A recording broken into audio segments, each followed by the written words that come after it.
Dneska je hrozné vedro a rád bych natočil pár záběrů z bazénu, ale nemám podvodní kameru, tak si ji vyrobíme. Co na to budeme potřebovat?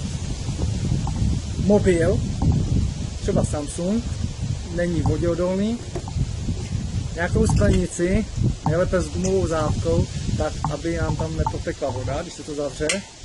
Možná do 10 metrů by to stačilo. A pak fixační materiál, nějaký hadr, který nám zafixuje mobil, láhvy. A kdyby se nám tam dostala voda, tak nám to částečně nasaje a stihneme vytáhnout suchý mobil. Snad. Takže, díky tomu, že se dá stříhat video, tak klidně můžeme si pustit video už na mobilu a strčíme to do té flašky. Tak, už nám to jede. Takže, vybereme si nejvhodnější stranu, kde není len sklenice.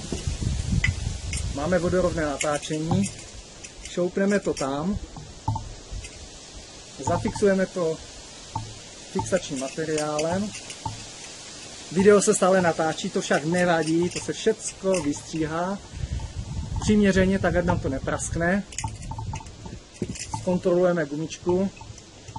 Zacvakneme.